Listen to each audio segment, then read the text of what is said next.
Olá pessoal, tudo bem? Boa tarde. Resolvi fazer a síncrono na aula de hoje, porque a gente ficou ainda com alguns incisos pendentes para tratar sobre o artigo 5º da Constituição, e a gente tem mais uns pontos para abordar, principalmente no que trata sobre direitos sociais e políticos, mas também o título 2 inteiro, né, da nossa Constituição é referente ao tratamento dado à questão dos direitos e garantias fundamentais, né? Então esse material ele é abordado em 5 capítulos diferentes. Eu vou mostrá-los aqui novamente, a gente já tem enfatizado isso.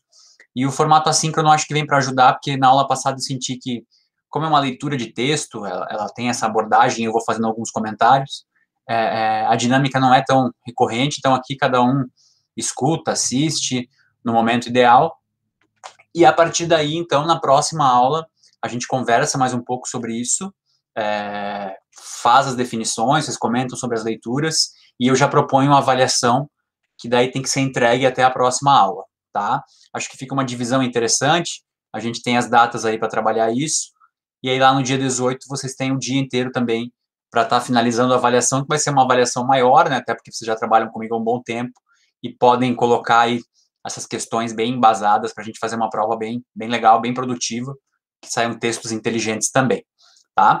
Então a ideia é essa. Eu lembro que a gente conversou basicamente até o inciso 23, né? Então, do que eu estou falando? Aqui está a Constituição, que vocês têm lido, né? Espero que todos tenham lido. E a gente já tratou do primeiro título, que trata sobre princípios fundamentais. E a gente já viu esses artigos, que vai do primeiro ao quarto, né? São 4 artigos que tratam sobre isso. O artigo 1º, o artigo 2º, o artigo 3º e o artigo 4º. Posteriormente, esse que talvez é um dos maiores artigos da nossa Constituição, por ter vários incisos, né? Ele aborda os direitos e garantias fundamentais, e esse capítulo tratado no artigo 5º trata especificamente dos direitos e deveres individuais e coletivos. Então, a gente foi abordando isso na aula passada, salvo engano, a gente viu até a questão das entidades associativas, né? Então, provavelmente a gente viu até o 21, salvo engano.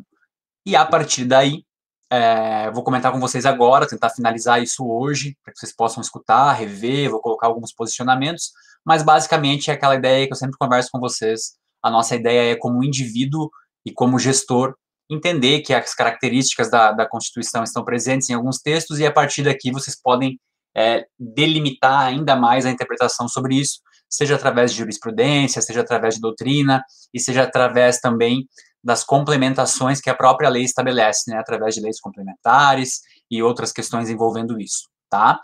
Então, a gente tem um inciso ali que começa a tratar basicamente sobre direito de propriedade, então é garantido o direito de propriedade, mas a gente sabe também que não é uma questão voltada a si só como direito de propriedade. Ou seja, a própria Constituição estabelece que essa propriedade ela deve atender a uma função social. Então, a propriedade deve atender uma função social.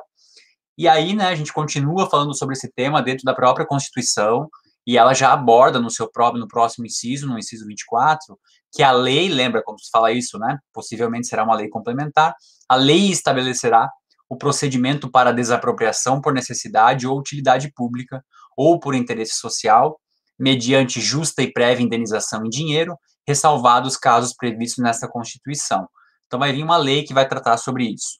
Continuamente, no caso do iminente perigo público, a autoridade competente poderá usar de propriedade particular, assegurado ao proprietário indenização ulterior, ou seja, posterior, se houver dano. Tá? Também cabe ao Estado, em momento de perigo iminente, utilizar de propriedade privada, e caso haja dano, é assegurado ao proprietário uma indenização ulterior, ou seja, posterior. Aqui tem mais uns casos que são bem importantes, que isso aqui também é tratado de forma, uma visão mais ampla, né? Então, a gente tem também que a pequena propriedade rural, assim definida na lei, então uma lei vai definir o que é a propriedade rural, a pequena propriedade rural, desde que trabalhada pela família, não será objeto de penhora para pagamento de débitos decorrentes de sua atividade produtiva, dispondo a lei sobre os meios de financiar o seu desenvolvimento. Então, aqui fica claro que há, na elaboração da Constituição, lá pela Constituinte, a ideia de proteger o pequeno produtor rural e que as dívidas decorrentes da atividade produtiva dele não seja meio de penhora, ou seja, não vai cobrar nenhum tipo de dívida em relação à propriedade, ou seja, vou despejar eles, vou tomar a casa, a propriedade em si, né? Vou tomar a pequena propriedade, isso não será feito. Continuamente, então, a gente tem que os autores pertencem ao direito exclusivo de utilização, publicação ou reprodução de suas obras, transmissível a herdeiros pelo tempo que a lei fixar.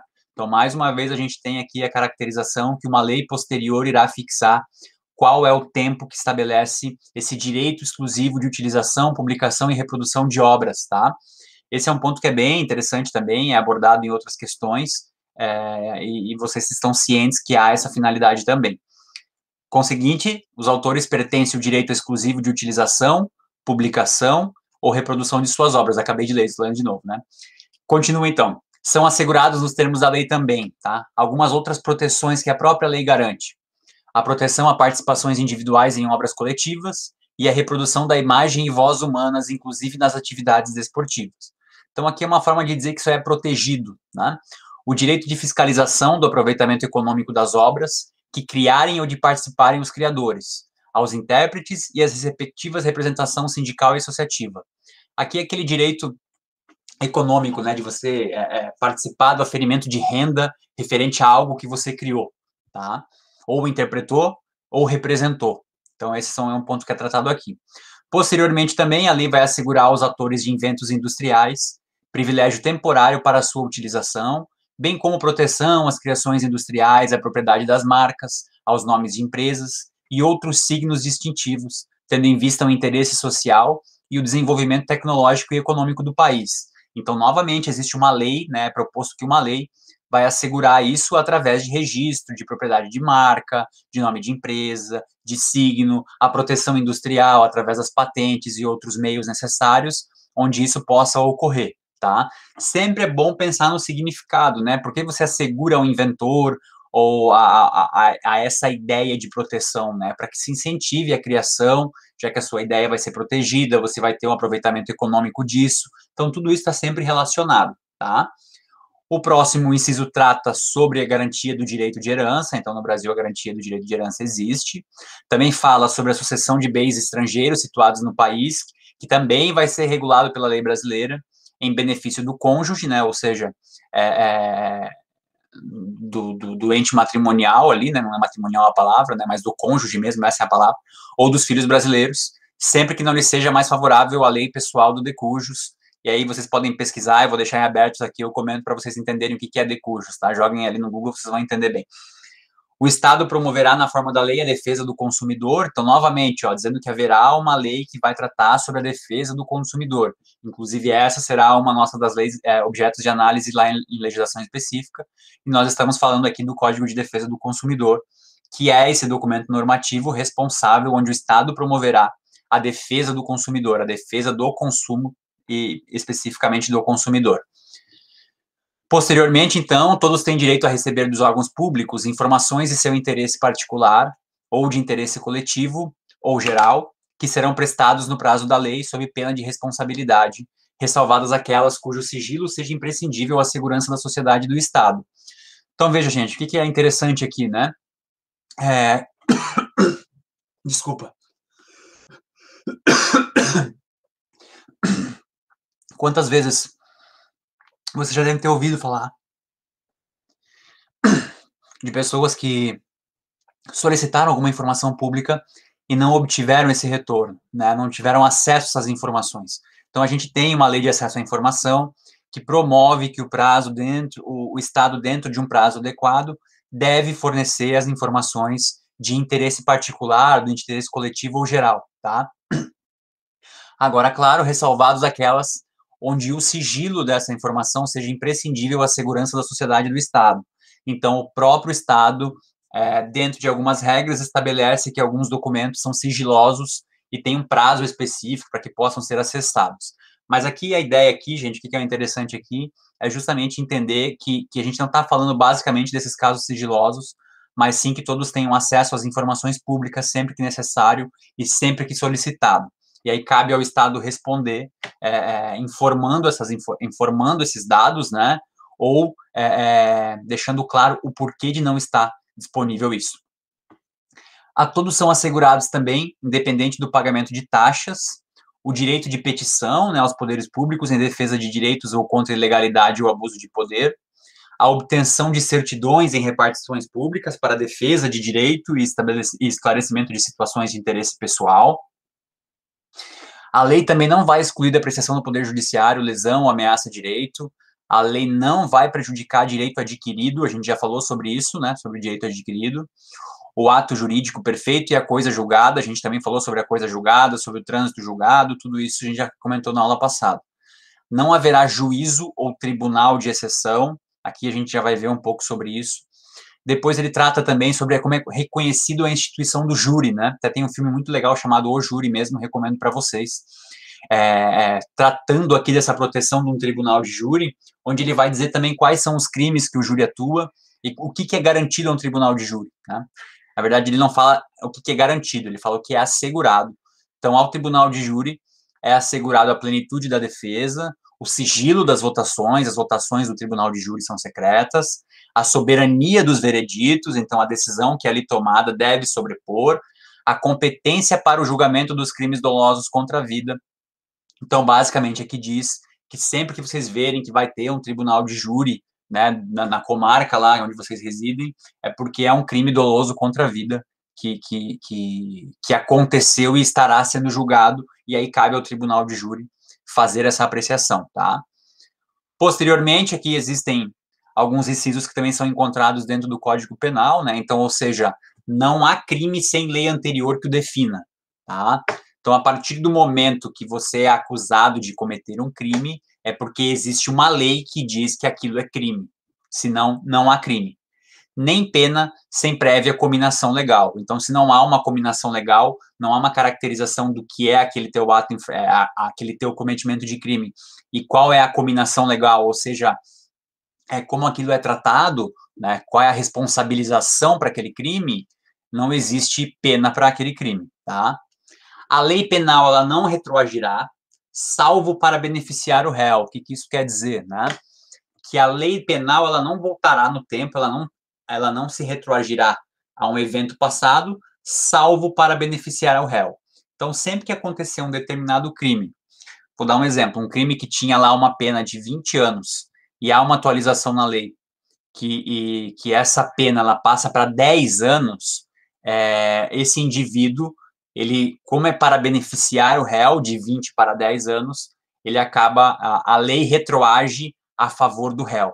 Caso contrário, não. Por exemplo, a gente tem um crime que a pessoa foi condenada e nessa condenação ele tem lá 20 anos novamente, tá? Agora, numa atualização dessa legislação, esse crime passa de 20 para 50 anos, por exemplo. Tá? A lei penal não retroagirá, porque ela não beneficia o réu. Então, se eu fui preso num crime que tinha naquela época como cominação legal uma pena de 20 anos, agora que ela teve uma atualização, ela não pode passar para 50 anos, tá? Lembrando, gente, que quando a gente faz essas análises que não são jurídicas, eu quero que a gente entenda o porquê que isso foi feito, né? Por que essas informações são feitas. Veja como pode algumas atuações políticas discriminatórias e outras questões envolvendo aqui, o quanto isso é importante ter essa proteção do Estado para a sociedade, né? Porque imagina você um crime que, apesar de ser atentado à comunidade como um todo, ele foi realizado com violência, né? E chocou a sociedade como um todo, a mídia e outras questões. Imaginem uma relação assim. E esse crime tem como pena máxima 20 anos, né? Aí o governante de ocasião, querendo aproveitar daquela sua situação, ou a sociedade, né, com os nervos à flor da pele em relação àquilo, cobra que o legislador atualize, né, que aquela legislação seja mais rígida para os casos que já aconteceram. Então, a pessoa foi presa por 20 anos, a pena dela foi de 20 anos, e aí, durante esse cumprimento de pena, ela passa por uma pena de 100 anos, por exemplo. Estou exagerando aqui para ser didático, tá? O quanto isso é perigoso, né? Porque a pessoa foi presa numa questão de uma forma e acaba acontecendo isso.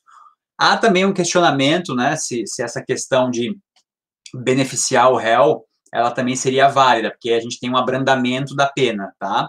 mas o que a Constituição se preocupa é justamente deixar isso claro e vocês começam a entender o porquê disso também e vão poder pesquisar e questionar quais são as outras questões relacionadas a isso. Então, a gente também tem aqui que a lei vai punir qualquer discriminação atentatória dos direitos e liberdades fundamentais, a gente já viu lá em cima, né? Tem visto até aqui também quais são os direitos e liberdades fundamentais. A prática do racismo constitui crime inafiançável e imprescritível.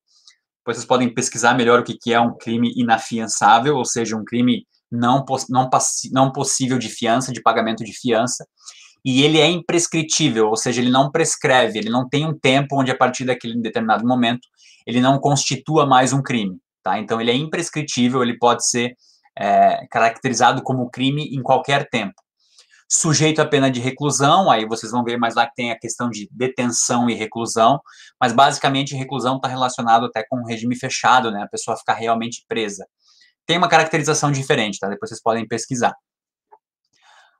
Aqui também fala, né, que a lei vai considerar crime inafiançáveis e insuscetíveis de graça ou anistia a prática de tortura, o tráfico ilícito de entorpecentes e drogas afins, o terrorismo e os definidos como crimes hediondos. Existem uma lista de crimes ali que são tratados como os crimes hediondos, vocês podem pesquisar isso também. Até são boas questões para cair no questionamento da prova. Tá? Respondendo quem aí, né, por essa questão? Quem executou, quem mandou, né, os mandantes, os executores, e quem poder evitá-lo se omitiu. Né, a pessoa, o indivíduo ou a questão em si que se omitiu desse determinado crime também pode ser responsável por isso. Então, o que dá para vocês tirarem daqui também? Pesquisarem ao certo o que é insuscetíveis de graça e anistia, verificar qual que é a diferença de graça e anistia, que também é bem interessante, e verificar quais são o rol exemplificativo e até taxativo do que são crimes hediondos, tá? Depois, constitui também crime inafiançável e imprescritível da ação, inafiançável e imprescritível, a ação de grupos armados também, né, não caracterizados, óbvio, né, não caracterizados no sentido não representante do Estado, civis ou militares, contra a ordem institucional e o Estado democrático. Então, também a gente tem questão aqui. Grupos armados que se manifestam, sejam eles civis ou militares, contra a ordem constitucional, ou seja, contra a Constituição, e contra a caracterização do Estado democrático, do que é ser Estado democrático, é um crime também inafiançável e imprescritível. Esse é um outro ponto interessante, né, um inciso importante, que trata que a pena não passará da pessoa do condenado, né, ou seja, um familiar seu cometeu um crime, você não vai pagar por esse crime, tá? Podendo a obrigação de reparar o dano e a decretação do perdimento de bem ser, nos termos da lei, estendidas aos sucessores e contra eles executadas até o limite do valor do patrimônio transferido. O que é esse entendimento, né, pessoal? Vamos supor que o indivíduo deixa uma herança para os seus filhos, né, só dando um exemplo aqui aleatório, e aí ele tem uma questão com várias dívidas ali, então cabe nesses casos que a execução dessas dívidas, né, a cobrança dessas dívidas, ela pode ser passada ao seu sucessor, mas só até o limite do patrimônio transferido, ou seja, do valor que aquela pessoa que deve passou para os seus entes ali, seus filhos, por exemplo, que eu dei, tá? Acho que esse entendimento é importante, assim, para a gente entender que a dívida não passa por gerações, né? Não deveria passar se um parente de vocês, um pai, uma mãe, ou vocês deixarem, outras pessoas deixarem uma dívida para vocês, ou alguém eventualmente querer cobrar uma dívida de um parente, de um pai de vocês, vocês sabem que há garantia legal, e inclusive constitucional, antes de ser regulamentada até, né? De que não se transpassa, ou seja, não passará da pessoa do condenado para outra pessoa, esse perdimento dos bens. Salvo se, né, como diz a lei, e a própria Constituição, se essa pessoa transferiu um patrimônio, então será descontado desse valor do patrimônio que ela transferiu, até o limite do valor máximo que foi transferido. A gente também aqui caracteriza, né, como a lei ela vai regular a individualização da pena, e ela vai ser adotada de quais formas, né? Então, a gente tem ali a privação ou restrição da liberdade, que também é uma questão que dá para pesquisar, o que é ter a liberdade restrita e a liberdade privada. Acho que pelo nome já dá para vocês entenderem, né? A perda de bens também é uma forma da lei regular a pena, a multa, pena de multa, e a pena de prestação social alternativa. Então, são essas classificações, ou a suspensão ou a interdição de direitos. Vocês já devem ter visto alguns casos, né? O indivíduo foi preso, Ele ficou no regime fechado, depois foi lá para o semiaberto, para o aberto. Ele perdeu uma parte dos bens, porque foi comprovado, né, que ele agiu naquele ilícito e ele precisou dessa parte dos bens para pagar alguma questão, alguma coisa julgada, né, em relação a isso. A pena de multa, né, casos de multa também são de prestação social alternativa, né, o indivíduo tem que ir lá dentro de uma associação, lá pintar as paredes ou ir visitar uma instituição e ajudar, enfim, outras formas de prestação social alternativa, tá? Existem algumas. Doação de cestas básicas, enfim, também tem essas questões relacionadas a isso. Ou a suspensão ou interdição de direitos, o indivíduo que fica em determinado período sem poder, por exemplo, se candidatar a algum cargo público. Então, essas são as questões que podem ser adotadas aqui. Agora, também fica bem claro na nossa Constituição quais são as penas que não podem ser tratadas, tá? Quais são as penas que não existem no Brasil, ou seja, não haverá pena nesse formato de morte. E aí vem um caso que normalmente a gente ouve as pessoas falarem, né? Que não existe pena de morte no Brasil. Ok, não existe. Mas, salvo em caso de guerra declarada, então existe a possibilidade de pena de morte, tá? Aqui é um ponto bem específico, mas a regra é que não há pena de morte no Brasil. A de caráter perpétuo, ou seja, não existe prisão perpétua no Brasil. Um crime a pena permanente, né, de caráter perpétuo. Também não existirá a pena de trabalhos forçados, o trabalho obrigatório não existe, não deverá existir. A de banimento, eles também podem pesquisar o que é banimento, para ficar essa curiosidade ali, pesquisa rapidinho no Google. E a pena com base em tratamentos cruéis também, né? Então, o legislador reconhece que esses são os formatos que não devem ser inclusos como formas de pena no Brasil. Então, sempre quando vocês ouvem alguém falando, né, esse preso tem que amarrar uma bola no pé dele, fazer ele trabalhar, ou através da tortura você consegue que o indivíduo vá melhorar, ou que ele vai contar o que né, alguma informação importante, enfim, não é permitido na Constituição, nem no Código Penal, que essas situações aconteçam. Aqui tem algumas caracterizações que a gente também consegue enxergar conflitos, né, entre o que está na norma e o que acontece na vida real. Por exemplo, a pena será cumprida em estabelecimentos distintos, de acordo com a natureza do delito, a idade e o sexo do apenado. É importante ressaltar que no Brasil a gente tem essa caracterização de sexo do apenado, né, o presídio feminino e o presídio masculino, basicamente. Por idade já fica uma questão mais difícil, porque nós temos uma ampla márcia carcerária, então esse é um questionamento que pode ser feito também, se a gente consegue atingir na prática, e de acordo com o delito também, né, seria aquela ideia de um crime de menor potencial ofensivo, os indivíduos estarem numa unidade separada daqueles indivíduos com crimes de maiores potenciais delitivos, então você separa esses indivíduos e você não os transforma, não os contamina com esse indivíduo mais perigoso, né, que tem um perigo maior para a sociedade. Então, essa caracterização fica muito difícil de se fazer num país com uma grande massa carcerária e com problemas de infraestrutura carcerária. Então, tem essa questão também que fica destacado aqui. O que também é assegurado ao preso é o respeito à integridade física e moral. As presidiárias também será assegurado condições para que possam permanecer com seus filhos durante o período de amamentação. Isso também acontece, né?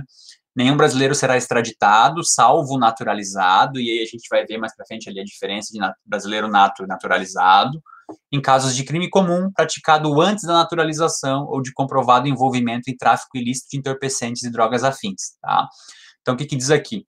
O brasileiro não será extraditado, ou seja, ele não será enviado para um outro país, salvo o naturalizado, salvo aquele estrangeiro que se naturalizou brasileiro, em caso de crime comum. Então, em caso de crime comum, isso não vai acontecer, praticado antes da naturalização ou de comprovado envolvimento em tráfico de ilícito de entorpecentes e drogas afins, né? Então, o que ele quer dizer aqui?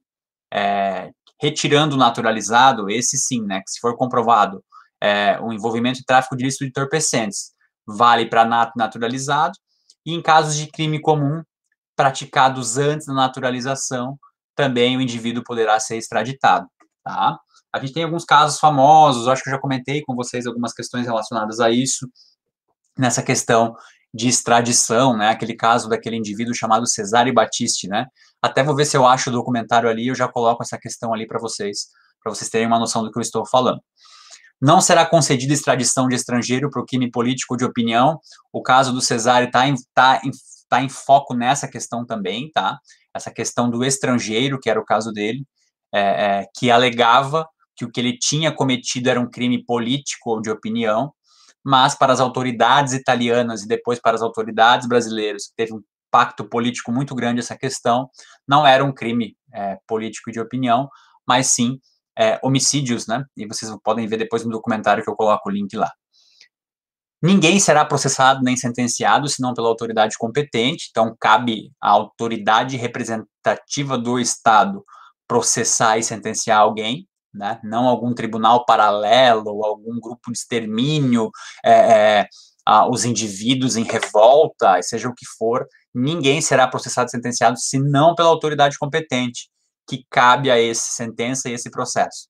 Ninguém será privado da liberdade ou de seus bens sem o devido processo legal. Acho que esse aqui é um ponto que, por mais óbvio que pareça, a gente precisa, como sociedade, entender a importância do processo legal, porque o processo legal garante que você tenha um direito de resposta, garante que você possa apelar a uma outra instância, que você possa se defender, né, se for o caso. Então, essas questões são importantes aqui.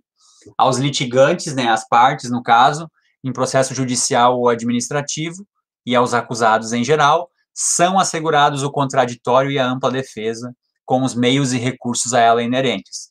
Por isso, gente, que é importante um processo legal, né? A importância está nesse sentido, de que garante a você contradizer a seu litigante, né, ou quem está lhe acusando, e garante também a você a ampla defesa, onde você possa se defender da forma correta conforme a lei, com meios e recursos, né, a ela inerentes.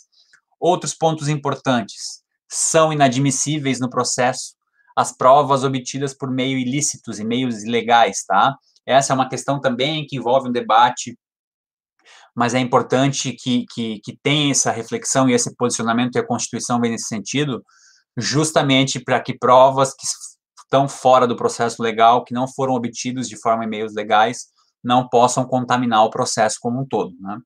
Ninguém será considerado culpado até o trânsito em julgado de sentença penal condenatória. Isso aqui também é um amplo debate, né, ou pelo menos foi, e a visão do Supremo Tribunal Federal se alterou do que é trânsito em julgado, né, da sentença penal condenatória. Ele é na segunda instância, ele é na última instância, quando que se considera trânsito em julgado, tá? Esse é um outro debate que dá para pesquisar também, que tem sempre uma temática polêmica sobre isso. Depois a gente tem ali que o civilmente identificado não será submetido à identificação criminal, salvo nas hipóteses previstas em lei. Então, a gente tem uma identificação civil através de uma cédula de identidade, através de um documento de registro de classe, ou através agora, né, a ideia de alternar a lei seja o CPF, sempre o número de registro, mas que a gente não seja submetido a uma identificação criminal sem motivação, né, sem estar descrito no que prevê a lei, tá? Para que não seja caracterizada essa ideia. E isso vem muito, né, de um país que passava por um regime militar, e questões de identificação também foram um grande problema à época, tá? Será admitida ação privada nos crimes de ação pública, se esta não for intentada no prazo legal, tá? A gente não vai chegar a fundo nisso, porque nós não somos um curso de direito, nós sabemos disso, né? Mas a ideia aqui é entender que existem crimes de ação pública e de ação privada, e se o Estado não se manifesta em relação a esse crime de ação pública, o indivíduo pode, através da ação privada, intentar essa ação, né, nesse sentido, justamente alegando que o crime a ação pública não agiu dentro do prazo legal, tá? A lei só poderá restringir a publicidade dos atos processuais quando a defesa da intimidade ou interesse social o exigirem, tá? Então, mais uma vez aqui, esse processo legal, né, ele deve ser publicizado, ele deve ser de acesso, tá? Salvo nos casos de defesa da intimidade ou interesse social quando exigirem, tá? Aí uma questão que também vem da época, né, do reflexo do que foi o regime militar dentro do nosso texto constitucional: ninguém vai ser preso senão em flagrante delito, ou seja, cometendo um crime, ou por ordem escrita e fundamentada de autoridade judicial competente. Então, você só pode ir preso cometendo um crime, um flagrante delito, ou se houver uma determinação fundamentada e escrita de autoridade judiciária, né, normalmente o juiz, claro, salvo nos casos de transgressão militar ou crime propriamente dele militar, e aí nas questões militares é uma legislação específica para os casos militares, tá? A prisão de qualquer pessoa e o local onde se encontre serão comunicados imediatamente ao juiz competente e à família do preso ou à pessoa por ele indicada. Veja, mais uma questão que tem relação com indivíduos a certa época que eram presos, as famílias não sabiam onde eles estavam, quem foi o indivíduo que o prendeu, né? E aí alguns indivíduos sumiam, ou você localizava ele um mês depois numa unidade prisional lá em outro lugar. Então, quem passou por esse trauma, a Constituição vem nesse sentido de que deve haver a comunicação imediatamente ao juiz competente e à família do preso ou à pessoa a ele indicado. Por isso vem aquela frase que o indivíduo tem direito a uma ligação para comunicar uma pessoa, vem nesse sentido aqui. Bom, o que mais aqui também?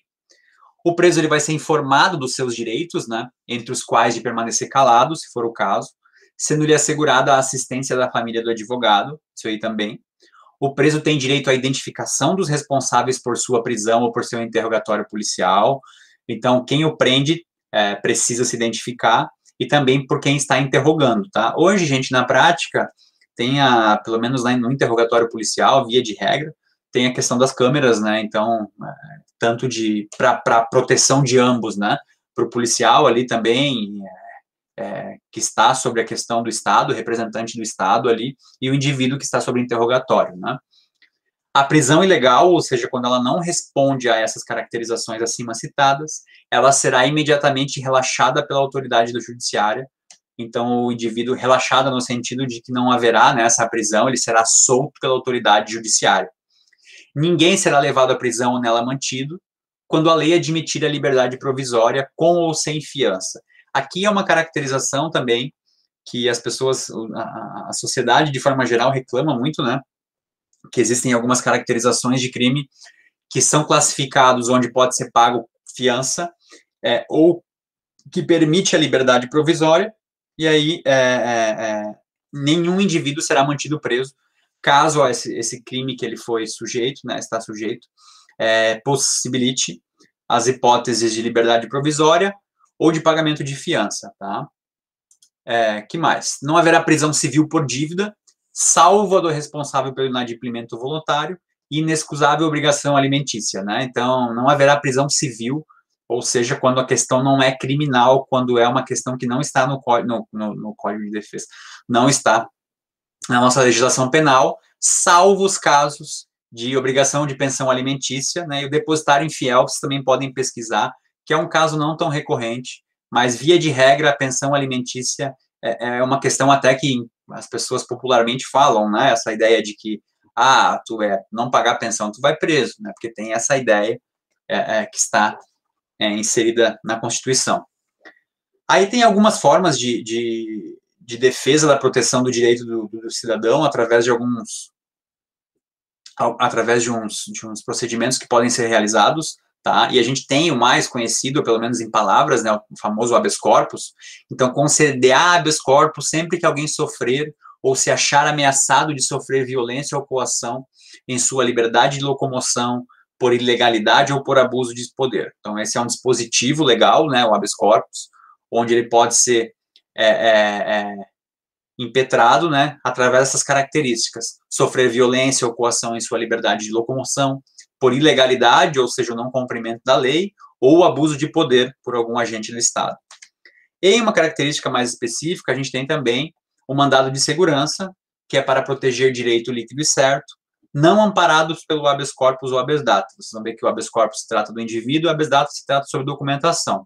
Então, quando ele não se aplica a nenhum desses dois casos, a gente tem um mandado de segurança, que quando o responsável pela ilegalidade ou abuso de poder for alguma autoridade pública ou agente de pessoa jurídica no exercício de atribuições do poder público, né? Então, sempre relacionado aqui ao poder público. No caso da habeas corpus, né, não é só relacionado ao poder público. Eu falei poder público, mas é de uma forma geral. Aí a gente tem as características quando pode ser impetrado um mandado de segurança coletivo, tá? O coletivo pode ser impetrado com algumas participações sociais e coletivas, né? Ou seja, partido político com representação no Congresso Nacional, organização sindical, entidade de classe, associação legalmente constituída em funcionamento há pelo menos um ano, sempre em defesa dos seus membros ou dos seus associados, tá? E aí a gente tem uma outra também ferramenta jurídica aqui, que se trata do mandado de injunção, né? Sempre que há falta de norma regulamentadora, torne inviável o exercício dos direitos e liberdades constitucionais e das prerrogativas inerentes à nacionalidade, à soberania e à cidadania. Então, o mandado em injunção, ele é característico, ou tem como característica, quando a norma regulamentadora, ela restringe esses, né, torna inviável o exercício de direitos e liberdades constitucionais e das prerrogativas inerentes a questões específicas, como nacionalidade, soberania e cidadania, tá? Ou seja, gente, quando há uma falta de norma que estabeleça, que regulamente uma questão, o mandado de injunção pode ser impetrado, né? E o habeas data, né, aquele que eu falei que é referente a questões informativas de documentos públicos, para assegurar o conhecimento de informações relativas à pessoa do impetrante, que consta de registros ou bancos de dados de entidades governamentais ou de caráter público, ou seja, eu, Robson, tenho um documento, um informativo que está dentro de uma repartição de uma prefeitura, por exemplo, e essa informação, ela se diz respeito a mim, eu solicitei ela administrativamente, eu fiz um pedido lá, ele não foi dado, ou não foi nem sequer respondido, e ela está dentro, por exemplo, dos cadastros dessa entidade governamental, no caso, uma prefeitura. Então, eu solicito um habeas data para que essa documentação me seja fornecida, tá? Mas não é só para isso também, para a retificação de dados, quando não se prefira fazê-lo por processo sigiloso, judicial ou administrativo. Então, percebam que tem sempre aquela ideia de fazer uma solicitação processual, primeiro, via administração pública, né, judicial, e caso isso não aconteça, a gente tem esse instrumento do habeas data. Onde mais, né? Onde mais não, desculpa, próximo inciso. Qualquer cidadão é parte legítima para a procuração popular que vise anular ato lesivo ao patrimônio público ou de entidade que o Estado participe, que sejam referidos ao quê? À moralidade administrativa, ao meio ambiente e ao patrimônio histórico e cultural, ficando o autor, salvo comprovada má-fé, isento de custas judiciais e ônus da sucumbência. Aqui, gente, basicamente é entender o quê? Sempre que o cidadão fizer parte, entender, né, que um ato seja lesivo ao patrimônio público como um todo, né, a alguma entidade que o Estado participe, as questões morais sobre a administração pública, ao meio ambiente, ao patrimônio histórico-cultural, salvo comprovado que não foi má-fé que ele procurou, né, que ele buscou os meios judiciais para propor essa ação popular, ele fica isento de custas judiciais e do ônus de sucumbência, ou seja, ele não fica responsabilizado por esse ato e muito menos ele arcará financeiramente com essas custas judiciais desse ato.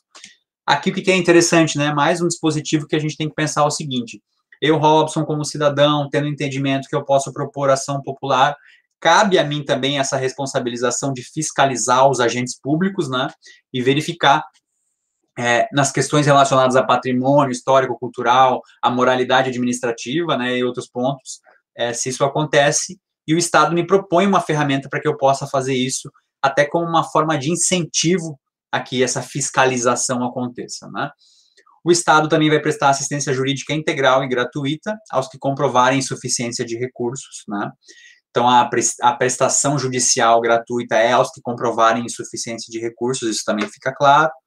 O Estado vai indenizar um condenado por erro judiciário, assim como o que ficar preso além do tempo fixado na sentença. Então, a gente tem essa caracterização na Constituição, que qualquer erro judiciário, o Estado deverá indenizar esse indivíduo, assim como alguém que fique preso para além do que foi fixado em sentença. E se vocês forem pesquisar isso no meio jurídico, né, gente, não é o nosso caso, mas se vocês forem pesquisar, vocês vão ver que é abismal a quantidade de casos relacionados a isso. E também as caracterizações sociais de quais são os casos que acabam passando por isso. E a gente sabe muito bem que tem a caracterização econômica, a caracterização racial e outras que estão envolvidas aí. Aqui também tem uma outra questão, né, que diz que são gratuitos para os reconhecidamente pobres na forma da lei, o registro civil de nascimento e a certidão de óbito. Isso, o registro civil de nascimento e a certidão de óbito, ok, né? Mas tem alguns casos, alguns estados, que até o registro civil não é especificamente para quem é pobre, né?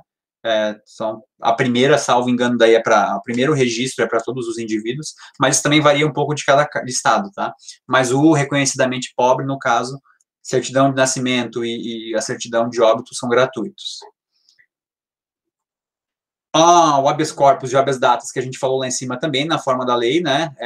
Ou seja, regulamentado em lei específica, também são gratuitos, né? E necessários ao exercício da cidadania.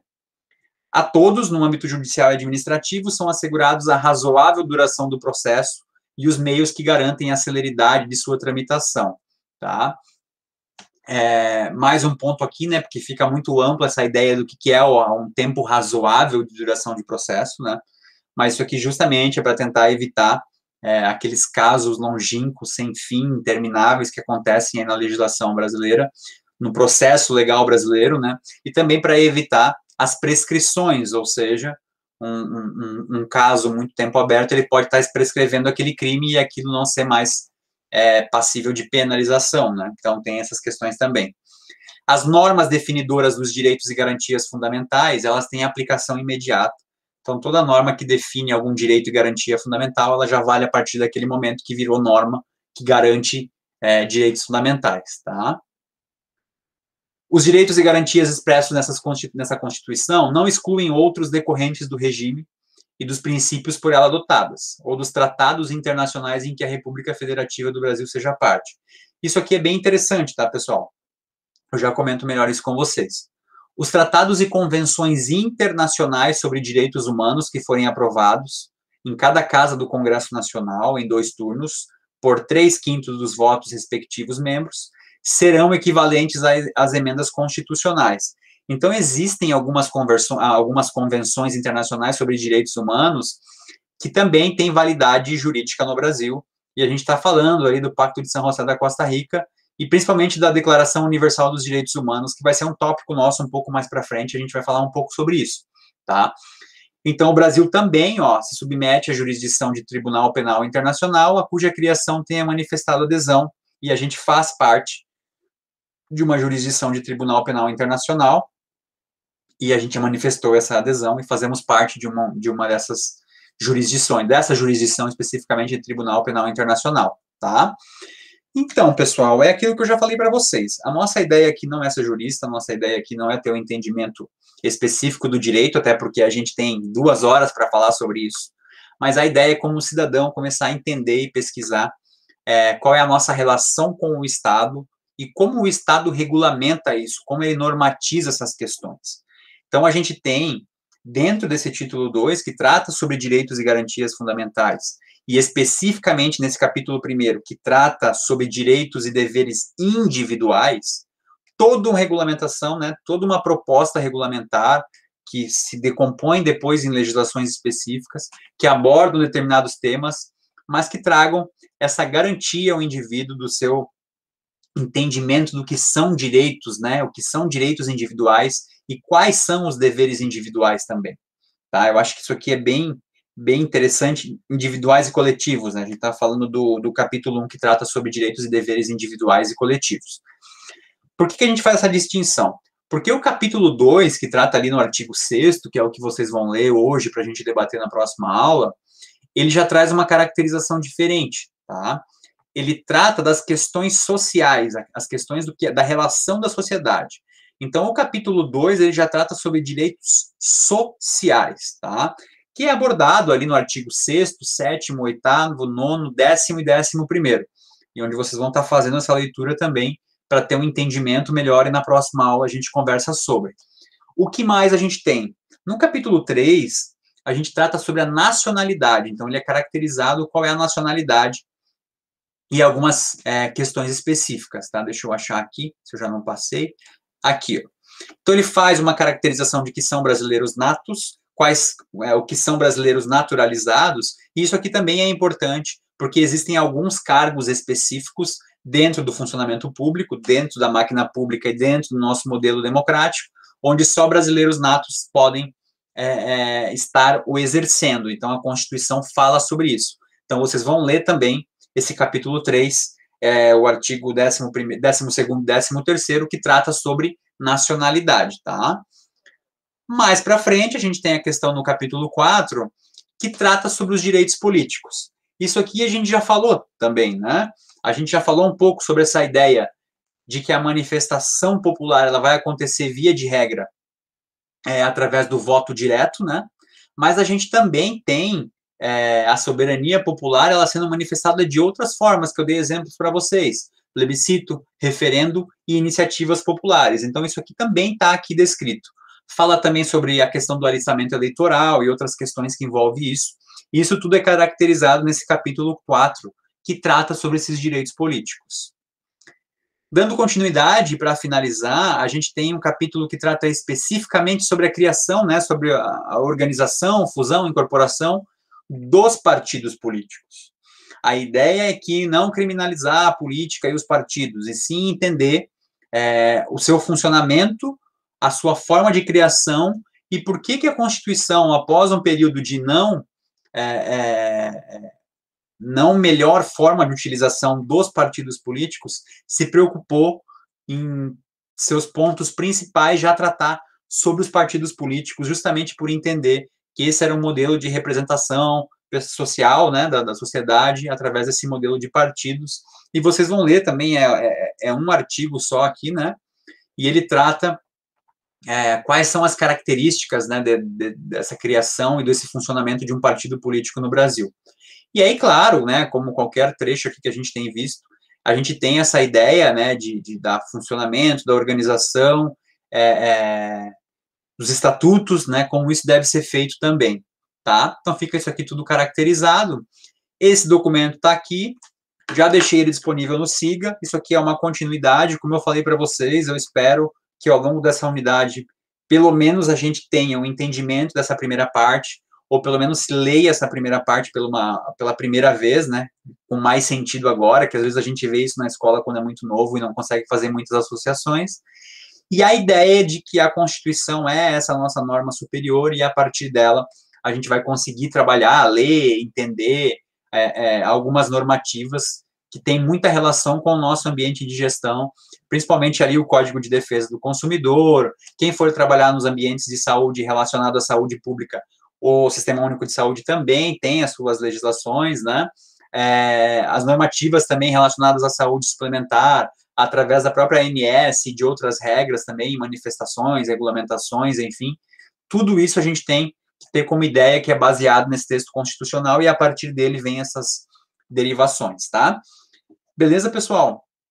A ideia é sentem, escutem ou leiam, né, novamente. Eu acho que a ideia aqui é ler junto com eu falando aqui, para vocês terem uma noção.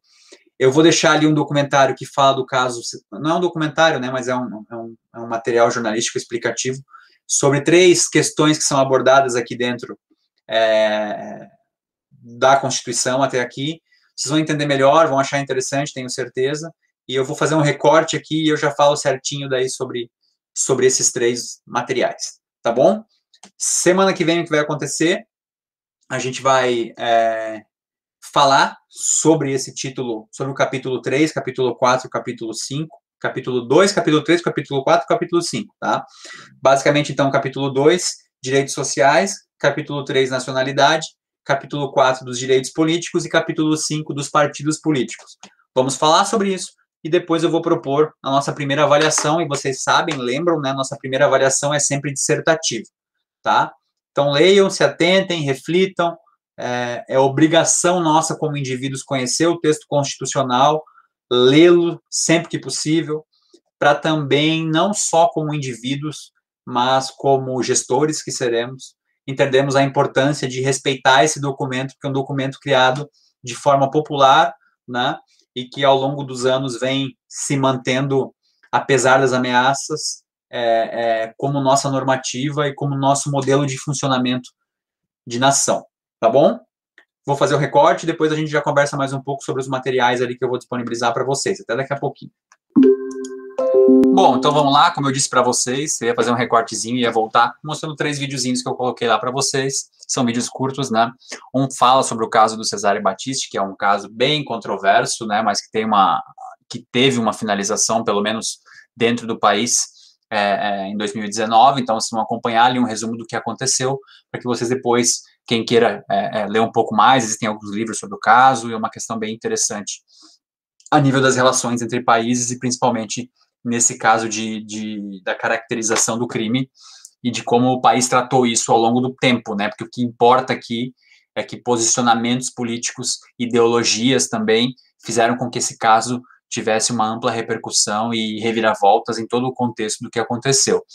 Depois também deixei, é só uma explicação básica, tá, gente? Isso aqui é um amplo debate também, essa ideia do direito de liberdade de ir e vir, de locomoção em relação às questões sociais, né, a proteção à saúde coletiva, enfim, e tudo isso no contexto do Covid-19 também é um ponto que está em debate. Eu achei esse videozinho bem interessante, mas a ideia é a reflexão do que ele fala, e vocês também podem pesquisar na internet, buscar argumentos contrários para embasar a reflexão de vocês, e não vai ter nenhum problema em relação a isso. Acho bem justificável a fala dele, é baseada numa ideia conceitual, né? Então tem essa questão aí que vocês também podem estar, quando forem debater, trazer esses argumentos para a tona. E por fim, não menos importante, a ideia da pena de morte no Brasil, né? Como eu mostrei para vocês dentro do texto constitucional, via de regra, ela não existe, salvo no caso de guerra declarada, e aí existem algumas condições, e esse videozinho mostra também. Então são 3 videozinhos só para dar uma ideia geral sobre o tema, tá? É isso, a gente vai conversando, semana que vem a gente continua falando sobre isso, e vocês têm agora como tarefa essa leitura do artigo 6º até o artigo 17º, para tratar no capítulo 2 sobre os direitos sociais, o capítulo 3 sobre a nacionalidade, o capítulo 4 sobre os direitos políticos e o capítulo 5 que trata sobre os partidos políticos. É isso, façam essa leitura e já saiam aí contando para todo mundo que vocês já estão craques, já estão dominando a Constituição, onde é dado, né, esse tratamento no seu título 1 em relação às questões sociais, coletivas, de direitos e garantias fundamentais, tá bom? Boa semana para vocês, estou à disposição, qualquer coisa me chame, me procure no e-mail, no WhatsApp, e a gente vai conversando. Até mais.